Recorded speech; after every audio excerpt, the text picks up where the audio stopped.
اپنے نام کے لیے یہ موقع دیا کہ ہم اس کی بات کریں، اس کے حبیب کی بات کریں، کچھ بھولی بسری سی جو سنتیں ہماری زندگی سے نکل چکی ہیں ان کا اعادہ کریں۔ اللہ کریم ہمیں اخلاص عطا فرمائے، تاثیر عطا فرمائے، اور اس عمل کو ہم سب سے قبول فرمائے، بیٹھنے والوں سے، سننے والوں سے، کسی بھی قسم کے مددگاروں سے اللہ پاک اس کو قبول فرمائے، اور آخرت میں اس بیٹھنے کو ہمارے لیے بہترین توشہ آخرت بنائے، اور انشاءاللہ وہ بنائے گا۔ تو ہم کلاس کو جس روٹین سے اللہ کریم نے سیٹ کیا ہوا ہمارے لیے ہم اسی پہ انشاءاللہ چلتے ہیں۔ سوری، آج جو ہے الحمدللہ رب العالمین ہم نبی کریم صلی اللہ علیہ وسلم کی حیات طیبہ سے جو فیض لیں گے وہ یہ ہے کہ جب عرب کے اشراف نے، جو قریش کے اشراف تھے، انہوں نے جب یہ دیکھا کہ نبی کریم صلی اللہ علیہ وسلم کی دعوت پہلے تو 3 سال خاموشی سے جاری رہی، اور چھوٹے طبقے کے لوگ جو لوگوں کی نظر میں، دنیا کی نظر میں چھوٹے تھے، اللہ کے ہاں تو وہ سابقون الاولون، سب سے بہترین اولین ایمان لانے والے چنے ہوئے لوگ تھے۔ تو انہوں نے دیکھا کہ اب تو نبی کریم صلی اللہ علیہ وسلم نے غار ہرا سوری کہ اللہ کے رسول صلی اللہ علیہ وآلہ وسلم نے کوئی مکہ کی پہاڑیوں پہ چڑھ کے بھی سب کو آواز دی اور پکارا کہ بھئی ایک رب کی طرف آ جاؤ، اور اس کے علاوہ اللہ کے رسول صلی اللہ علیہ وآلہ وسلم نے اپنے گھر میں اپنے خاندان والوں کی دعوت کی اور کھلم کھلا انہیں دین کی طرف بلایا کہ ایک رب کی عبادت کریں، آخرت پہ ایمان لائیں۔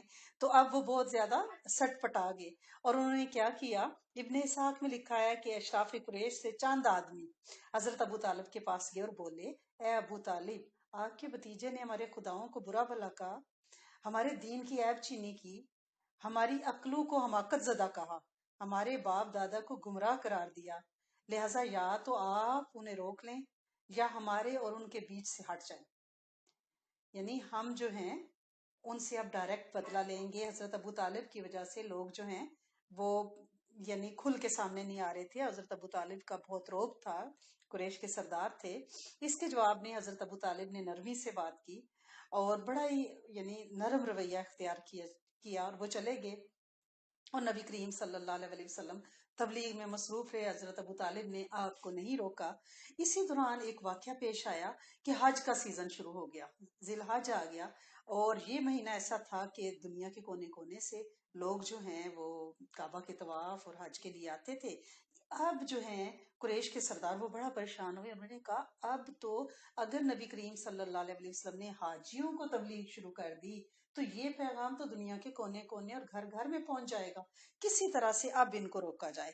تو وہ سارے سر جوڑ کے بیٹھے اور انہوں نے کہا کہ کیوں نہ ہم ایسا کریں کہ کوئی مشورہ کریں، کوئی ایسا طریقہ اختیار کریں کہ جب آپ حاجیوں کے پاس جائیں، حاجیوں کے جماعتوں کے پاس جائیں تو لوگ آپ کی بات سننے سے انکاری ہو جائیں۔ تو لہٰذا ان کا جو بڑا اور سیانہ تھا ولید بن مغیرہ، اس سے کہا کہ بھئی کوئی مشورہ دو، کیا کریں؟ سارے جوڑ کے بیٹھے، سر جوڑ کے بیٹھ کے اور ہر ایک نے اپنا مشورہ دیا۔ چند لوگوں نے کہا کہ ہم کہیں گے کہ یہ کاہن ہے۔ ولید نے کہا نہیں، باخدا وہ کاہن نہیں ہے، ہم نے کاہنوں کو دیکھا ہے، اس شخص کے اندر نہ کاہنوں جیسی گنگناہٹ ہے اور نہ ہی ان جیسی کافیہ گوئی ہے، یعنی تک بندی نہیں ہے۔ اس کے بعد لوگوں نے کہا تب ہم کہیں گے وہ پاگل ہے، نعوذ باللہ ثم نعوذ باللہ۔ ولید نے کہا نہیں، وہ پاگل بھی نہیں، ہم نے پاگل بھی دیکھے ہیں اور ان کی کیفیتیں بھی دیکھی ہیں، اس شخص کے اندر نہ پاگلوں جیسی دام گھٹنے کی کیفیت، نہ الٹی سیدھی حرکتیں، نہ بہکی بہکی کوئی باتیں ہیں۔ تو پھر لوگوں نے کہا تب ہم کہیں گے کہ نعوذ باللہ آپ شاعر ہیں۔ ولید نے کہا وہ شاعر بھی نہیں، ہم نے رجز، حجز، قریز، مقبوض، مبسوط، یعنی جو بھی اصناف سخن ہے وہ ہمیں پتہ ہے، اور اس کی بات شعر تو نہیں ہے۔ تو پھر لوگوں نے یہ مشورہ دیا، یعنی اب سر جوڑ کے بیٹھے ہوئے ہیں، ہر کوئی کہہ رہا ہے کہ حاجیوں کے گروہوں کے پاس جب آپ جائیں تو ہم کیسے منع کریں لوگوں کو کہ ان کی بات نہ سنیں۔ تو اپنے وڈیرے کو جو انہوں نے اکٹھا کی لائے ہیں، ولید بن مغیرہ بڑا بزرگ، بڑا سیانہ تھا، تو اس کو اپنے اپنے مشورے دے رہے ہیں۔ تو لوگوں نے کہا تب ہم کہیں گے کہ وہ جادوگر ہے۔ ولید نے کہا یہ جادوگر بھی نہیں، ہم نے جادوگر ان کے جادو بھی دیکھے ہیں، یہ شخص نہ تو جھاڑ پھونک کرتا ہے نہ گرا لگاتا ہے۔ پھر لوگوں نے کہا تب ہم کہیں گے کیا کہیں گے آپ ہی بتاؤ، یعنی پریشان ہوئے، زچ ہو گئے۔ تو ولید نے کہا خدا کی قسم اس کی بات بڑی شیریں ہے، اور اس کی باتوں کی جڑ بڑی پائیدار ہے، اور اس کی شاخ پھلدار ہے۔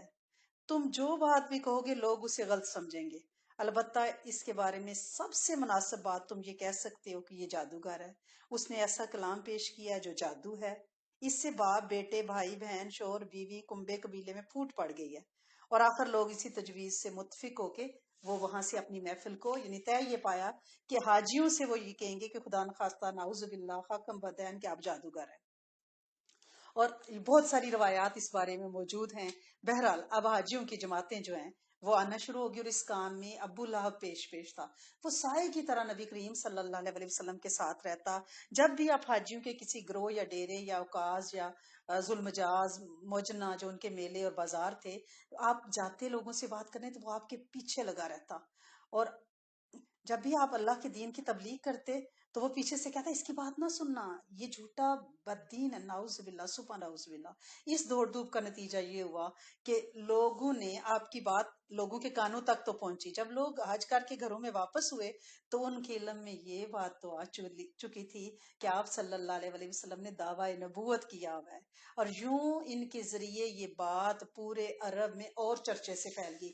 یعنی اگر یہ لوگ خاموشی اختیار کرتے اس وقت تو شاید اتنا رولا نہ پڑتا۔ جو انہوں نے جگہ جگہ جا کے یعنی آپ کا پیچھا کیا، اور لوگوں کو اس طرح لوگ زیادہ متوجہ ہوئے کہ بھئی یہ کیا ہو رہا ہے، کون کیا بات کہہ رہے ہیں، اس کی دلیل میں لوگ کیا کہہ رہے ہیں، پھر چہ مگوئیاں ہوئی، کوئی کہتا سچے، کوئی کہتا نعوذ باللہ جھوٹے، تو اس طرح اور شورا ہو گیا۔ ٹھیک ہے نا، جیسے آج کل وائرس کا جو رولا پڑا ہوا ہے ہر طرف، وہ وہ جو پٹو کٹا ہے نا میڈیا پہ اور ہر طرف، اس نے عوام میں اس کا اور چرچا کر دیا ہے۔ یعنی میڈیا نے وائرس کے خوف کو، موت کے خوف کو اور بڑھا چڑھا کے پیش کیا ہے، اور اس وقت صورتحال یہ ہے کہ ہم میں سے ہر کوئی یہ سمجھ رہا ہے کہ خدا نخواستہ اگر ہمیں کھانسی بھی ذرا سی ہوتی ہے، زکام بھی، تو ہمیں لگتا ہے کہ خدا نخواستہ ہم اس کا شکار ہو گئے۔ جیسے ہم بی اے میں تھے، یہ پرانی بات ہے، لیٹ 80s کی، تو اس میں ایک ہمارے انگلش کے لٹریچر کی بک میں ایک سٹوری تھی، مین ان دا ہاسپٹل۔ تو اس کی سمری جب ہم یاد کرتے تھے اور اس کو یاد کرتے تھے تو اس وقت پتہ کیا ہوتا تھا، ہمیں لگتا تھا کہ یہ سارے سمٹمز ہم میں بھی ہیں، کیونکہ وہ جو بندہ تھا نا، وہ جس کی بیماری سنتا اس کو لگتا مجھے بھی وہی بیماری ہے۔ ہم نے اس کو پڑھا تو اس کے بعد ہمیں لگتا، اس وقت جو میڈیا نے یہ پٹو کٹا ڈالا ہے نا، اور اس کے بعد سے ہم سب کو یہ لگنے لگا ہے کسی کو ذرا کھانسی ہوئی تو گھر کا ہر فرد ان کی طرف مشکوک ہو کے دیکھتا ہے، اور دل کرتا ہے کہ یہ ہم سے دور ہو جائے نا۔ تو یہ ایک رولا ہے، یعنی احتیاط اپنی جگہ ہے، لیکن یہ میڈیا نے اس کو اچھالا ہے۔ بالکل اسی طرح یہ ابو لہب نے اور ان سرداروں نے جو یہ میٹنگ کی تھی نا، یہ اس وقت کا میڈیا تھا ایکچولی، انہوں نے جو یہ رولا ڈالا تو اس سے نبوت گھر گھر پہنچ گئی، بلکہ دنیا کے کونے کونے سے جو حاجی آئے ہوئے تھے، یعنی دوسرے جو کانٹیننٹس ہیں اس میں بھی یہ دعویٰ، یہ چرچا اللہ کی رحمت سے ہو گیا۔ اب انہوں نے کیا کیا، انہوں نے کہا کہ ہم کسی طرح سے مختلف طریقے سے آپ کے خلاف محاذرائی کریں۔ انہوں نے مختلف یعنی طریقے اختیار کیے۔ ایک طریقہ کیا تھا، آپ کا ہنسی ٹھٹھا، تحقیر، استہزاء، تکذیب کی جاتی، مذاق اڑایا جاتا، تاکہ آپ بھی اور دوسرے مسلمان جو ایمان لائے ہیں وہ بد دل ہو جائیں۔ اور قرآن ساتھ ساتھ جواب دے رہا تھا کہ یعنی ان کفار نے کہا اے وہ شخص جس پر قرآن نازل ہوا ہے تو یقیناً پاگل ہے، قرآن کہہ رہا ہے۔ پھر آپ پر جادوگر کہا جاتا تو اس پر بھی قرآن کہتا۔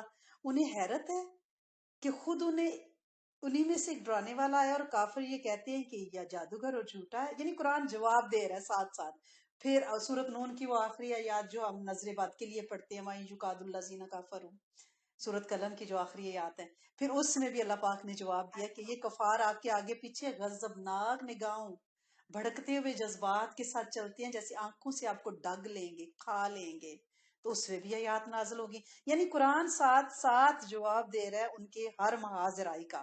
اور ایک صورت یہ بھی تھی ان کی کہ وہ لوگوں کے دلوں میں شکوک و شبہات پیدا کرتے تھے آپ کے بارے میں، یعنی وہ کہتے کہ ان کے پاس کوئی انسان ہے، کوئی عبرانی زبان کا بندہ ہے، کوئی پرانا کوئی یعنی توریت اور زبور کا عالم ہے جو روز ان کو قرآن لکھ لکھ کے دیتا ہے اور ان کو سکھاتا ہے، اور پھر یہ باہر آ کے لوگوں کو بتاتے ہیں۔ قرآن نے اس کا بھی جواب دیا، اور ان کا خیال ہے کہ قرآن ان کو کوئی انسان سکھاتا ہے، اور یہ کیسا رسول ہے کہ کھانا کھاتا ہے، بازاروں میں چلتا پھرتا ہے. یعنی اللہ پاک نے جو جو وہ باتیں کرتے ان کے جواب قرآن میں دیے. پھر ایک صورت انہوں نے یہ محاذ آئی کہ نبی کریم صلی اللہ علیہ وسلم کے خلاف تیار کی کہ انہوں نے سوچا کہ قرآن میں کیونکہ قصے کہانی ہے حضرت موسیٰ علیہ السلام کے، عاد سمود کے. انہوں نے کہا ہم بھی کوئی ایسا مقابلہ کریں جیسے ہم آیت تو نہیں لا سکتے. ہم ایسا کرتے ہیں کہ انہوں نے اپنے ایک ساتھی نظر بن حارث کو ہیرا بھیجا ایران میں، اور وہاں کے بادشاہوں کے واقعات، اسفندیار کے قصے وہ سارے سن کے اور یاد کر کے واپس آیا. جب نبی کریم صلی اللہ علیہ وسلم کسی جگہ اللہ کی باتیں کرتے اور لوگوں کو اللہ کی گرفت سے ڈراتے، آخرت سے ڈراتے، تو وہ پھر اس جگہ آ کے بیٹھ جاتا اور لوگوں کو وہ قصے بادشاہوں کے اور فسکم اور اسفندیار کے قصے سناتا ایرانیوں کے، اور کہتا کہ میری بات محمد صلی اللہ علیہ وسلم سے سچی ہے، بہتر ہے. اور ابن عباس کی ایک روایت میں تو یہ بھی معلوم ہوتا ہے کہ نظر نے چند لونڈیاں خرید لی تھیں، اور جب وہ کسی آدمی کے متعلق سنتا کہ وہ نبی کریم صلی اللہ علیہ وسلم کی اسلام کی طرف مائل ہو گیا ہے تو وہ اس پر ایک لونڈی مسلط کر دیتا جو اسے کھلاتی پلاتی گانے سلاتی یہاں تک کہ اس کا اسلام سے جھکاؤ ہٹ جاتا. اسی سلسلے میں قرآن میں اللہ پاک نے فرمایا کچھ لوگ ایسے ہیں جو کھیل کی بات خریدتے ہیں تاکہ اللہ کی راہ سے بھٹکا دیں. یعنی اللہ پاک رہنمائی، یاوری اور مدد اپنے نبی کی فرما رہے ہیں، لیکن لوگوں نے کسر نہیں چھوڑی. اور محاذرائی کی ایک دوسری قسم بھی آپ کے خلاف تھی کہ انہوں نے یہ کوشش کی کہ نبی کریم صلی اللہ علیہ وآلہ وسلم کو پیشکش کریں. تو انہوں نے کیا پیشکش کی کہ آپ جو ہیں ایک سال ہمارے بتوں کو پوج لیا کریں جو ہم نے 360 بت مکہ میں رکھے ہوئے ہیں کعبہ میں، اور ایک سال ہم آپ کے رب کی عبادت کریں گے. اس طرح بیلنس ہو جائے گا. جو آپ کے رب کی دین ہے، عطائیں ہیں، رحمتیں برکتیں جو آپ کہتے ہیں وہ بھی ہمیں مل جائیں گی، جو ہمارے معبودوں کی ہیں وہ آپ کو مل جائیں گی. اس پر پھر اللہ پاک نے سورت کافرون نازل کی. کل یا ایھا الکافرون، تم کافروں سے کہہ دو اے کافرو جس کو تم پوجتے ہو اسے میں نہیں پوج سکتا. یعنی فیصلہ کن جڑ کاٹ دی سورت کافرون سے. اور سورت کافرون کا آپ کو عمل تو یاد ہے نا کہ 1000 مرتبہ تیل پہ پڑھ کے دم کریں، اور وہ تیل ان دنوں لازمی اپنے کان، ناک کے اندر اور اپنی آئی بروز کے اوپر لگائیں. یہ آپ کی سیفٹی شیلڈ ہے، کیونکہ اس میں شیطان کے خلاف ایک کھلی دھمکی، ننگی تلوار، ایک ڈائنامائٹ ہے یہ. لہٰذا آپ اسے ان دنوں وائرس سے سیفٹی کے لیے سورت کافرون کا ورد بھی بڑھائیں، اور سورت کافرون کے 1000 دفعہ تیل جو دم کیا اسے اپنے جسم پہ ضرور لگائیں. ٹھیک ہے، تو آج ہم اسی پہ اکتفا کرتے ہیں، اسی کو ہم لیتے ہیں کہ نبی کریم صلی اللہ علیہ وآلہ وسلم کو کن کن طریقوں سے کفار نے روکنے کی کوشش کی. ان دنوں کچھ سنتیں ایسی ہیں جو ہماری زندگی سے نکلی ہوئی ہیں، اگر ہم ان کو ریوائز کریں، چھوٹے چھوٹے سے اعمال ہیں لیکن وہ جیسے ہوتا ہے نا ایک چھوٹا سا ڈائنامائٹ پورے پہاڑ کو ریزہ ریزہ کر دیتا ہے. سنتیں چھوٹی نہیں ہیں، ان کی تاثیر اسی ڈائنامائٹ جیسی ہے. یہ میزل ہے. ٹھیک ہے، ہم نے دشمن سے بچنے کے لیے اسپیشلی اس وقت جو معاشرے کے حالات ہیں ان میں اپنی پروٹیکشن کے لیے ان سنتوں کو لازمی اپنانا ہے. جیسے نبی کریم صلی اللہ علیہ وآلہ وسلم کا ایک عمل تھا کہ جب بھی آپ صبح واش روم میں جاتے دعا پڑھنے کے بعد تو آپ اپنے نتھنے جھاڑتے تھے. یعنی ناک کے دائیں طرف پہ انگلی رکھتے، اس کو بند کرتے رائٹ نوزل کو، اور لیفٹ سے آپ ایکسہیل سانس باہر نکالتے، پھر بائیں پہ اپنی انگلی رکھتے اور دائیں سے اپنے نتنوں کو جھاڑتے، باہر سانس نکالتے. اس سے کیا ہوتا، یہ جو نتنے جھاڑنے کی حدیث ہے اس کے بارے میں اللہ کے رسول صلی اللہ علیہ وسلم نے فرمایا کہ شیطان رات کو انسان کے بائیں نتنے میں آرام کرتا ہے. بائیں نتنے میں یعنی لیفٹ نوزل میں ناک کے اندر شیطان رات بسر کرتا ہے. تو جب صبح اٹھیں تو آپ اپنے دونوں ناکوں کو ایک سائڈ کو بند کر کے دوسری کو آپ ضرور یعنی جھنکھاریں، اس کو ایکسہیل کریں، اس میں سے سانس باہر نکالیں. تو اس سے کیا ہوگا کہ شیطان کا اخراج ہو جاتا ہے. اب سائنس ہمیں ان دنوں کہہ رہی ہے کہ جب بھی دیکھیں کرونا کا جو ٹیسٹ ہوتا ہے جن لوگوں کے ہوئے ہیں انہوں نے مجھے بتایا کہ ان کی ناک کے اندر ایک بہت زیادہ بڑی جو سٹرپ ہے وہ ڈالی جاتی ہے جو دماغ تک چلی جاتی ہے، کیونکہ ان کا خیال ہے کہ ناک کے ذریعے ناک کے اندر وائرس جو ہے وہ داخل ہوتا ہے اور وہاں سٹے کرتا ہے، جبکہ اللہ کے رسول صلی اللہ علیہ وسلم نے اس کا طریقہ ہمیں کب سے بتا دیا ہے کہ جب آپ سو کے جاگیں، اور شیطان اور بیماریاں اور بیکٹیریا اور وائرس اور جرمز یہ شیطان کی ہی قسمیں ہیں۔ اس کو آپ اسپرچل لینگویج میں، روحانی زبان میں اس کو آپ شیطان کہتے ہیں، اور آپ اس کو مادی زبان میں آپ کیا کہتے ہیں؟ آپ اس کو جرمز کہتے ہیں۔ دونوں تیزی سے بڑھتے ہیں، دونوں نظر نہیں آتے، دونوں بیماریاں پھیلاتے ہیں، ٹھیک ہے؟ تو آپ اپنے پلیز صبح جب جاگیں تو اپنے دائیں اور بائیں نتنے کو ضرور جھاڑا کریں، نوزل کو آپ ایکسیل کیا کریں، سانس باہر نکال کے اس کو جھاڑا کریں، کہ یہ سنت ہے، یہ سنت ہے۔ اور دوسرا، رات کو سوتے وقت سرما لگانا نہ بھولیں۔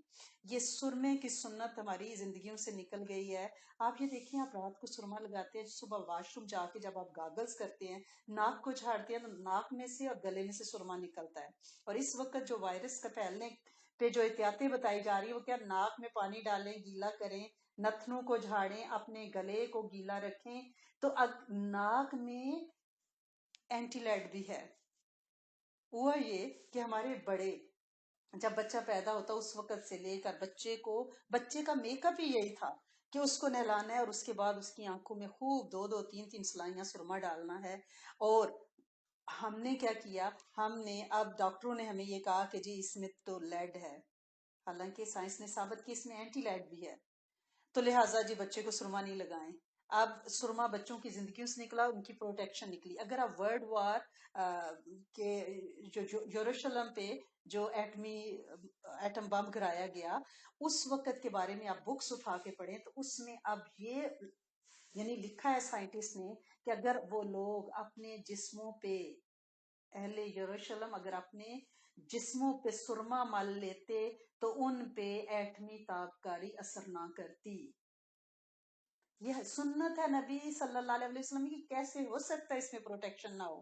اور اس وقت جو حالات ہیں، پلیز آپ رات کو سونے وقت سرمے کی کچھ سلائیاں اپنے ڈرار میں رکھیں۔ اس کو اللہ کے رسول صلی اللہ علیہ وسلم کے سرہانے سرما موجود رہتا تھا، سفر میں، حضر میں، اور آپ باقاعدگی سے لگاتے تھے۔ پہلے درود شریف پڑھتے ہوئے پہلے دائیں آنکھ میں سرما لگائیں، پھر بائیں میں لگائیں۔ 3 لگانے کی جو روایت ہے وہ بھی موجود ہے، اور دائیں کا جو آنکھ ہے اس میں 3 اور بائیں میں 2 والی روایت بھی موجود ہے۔ کبھی آپ یہ عمل کر لیا کریں، کبھی آپ تاک لگا لیا کریں، کبھی آپ آڑ لگا لیا کریں، کبھی ایک آنکھ میں ایون اور ایک میں آڑ نمبر میں سلائیاں پھیر لیا کریں۔ یہ پلیز آپ سرمے کا اہتمام کریں ان دنوں، اسپیشلی وہ آپ کے گلے اور آپ کے ناک سارے ENT سسٹم کو جو ہے پروٹیکشن دیتا ہے۔ لیکن پلیز وائرس سے ڈر کے نہ لگانا، اجر سے محروم رہ جائیں گی۔ یہ سارے کام میں سائنس سے اس لیے آپ کو بتا رہی ہوں کہ ہم بڑے جدید دور کے so called modern scientific mind والے لوگ ہیں نا، ہمیں باتیں سنت کو ہم لاجک اور دلیل سے سمجھنا چاہتے ہیں، حالانکہ سائنس کی تھیوری ہر سال ہر لمحے بدلتی ہے۔ مدینے والے کی تھیوری جو قرآن اور حدیث اور سنت کی صورت میں ہے وہ تاابد ہے اور قیامت تک چلے گی۔ سائنس آئے دن بدلتی ہے، اس کی تھیوریز بدلتی ہیں، سنتیں نہیں بدلتی۔ سنتوں کی تاثیر اور خیر ثابت ہے، ثابت رہے گی، لہٰذا سنت سمجھ کے آپ نے سرما ضرور لگانا ہے، اور اپنی ناک کو صبح باتھ روم میں ضرور جھاڑنا ہے کہ شیطان کا اس میں سے اخراج ہو۔ اور پھر ناک میں جب پانی ڈالنا ہے تو اندر تک اپنی بائیں ہاتھ کی جو چھوٹی آپ کی انگلی ہے، پنکی، یہ جو ہے چھوٹی والی انگلی، اس سے اس کو خوب جھاڑے اپنے ناک کو۔ اور ایک اور چیز جو اللہ کے رسول صلی اللہ علیہ وسلم کی حیات طیبہ سے ہمیں ملتی ہے، جس سے زندگی میں برکتیں اور سکون آئے گا، یہ جو اس وقت کی بے سکونی ہے نا، یہ ختم ہوگی۔ اور وہ کیا ہے کہ آپ دائیں ہاتھ سے دیں اور لیں۔ ہوتا یہ ہے کہ ہم دائیں ہاتھ سے چیزیں خود دیتے لیتے ہیں، لیکن جس اگلے سے ہم چیز پکڑ رہے ہوتے ہیں سم ٹائم وہ لیفٹ ہینڈ سے ہمیں پکڑا دیتا ہے، تو آپ 1 منٹ رک جائیں اور ان سے کہیں کہ پلیز آپ رائٹ ہینڈ سے دیں تاکہ آپ کو بھی پوری برکت ملے اور مجھے بھی ملے۔ تو اس طرح کیا ہوگا، ایک پریچنگ بھی ہو جائے گی، جو آپ کو ہینڈنگ اوور کر رہا ہے اس کو اس کی تاثیر بھی ملے گی، اور یاد دہانی بھی ہو جائے گی۔ ہم ایک دوسرے سے یاد دہانی کے محتاج ہیں، یعنی اپنے بچوں، بڑوں، بوڑھوں، ساتھیوں سے۔ اس وقت ہم گھر میں ہیں، جب بھی آپ کسی کو چیز پکڑائیں تو آپ دائیں سے پکڑائیں گی، لیکن سم ٹائم اگلا لیفٹ ہینڈ سے پکڑ رہا ہوتا ہے، جس کو آپ جس سے لے اور دے رہی ہیں وہ لیفٹ ہینڈ یوز کر رہا ہوتا ہے، تو آپ انہیں کہیں کہ پلیز آپ رائٹ ہینڈ یوز کریں اور دائیں ہاتھ سے دیں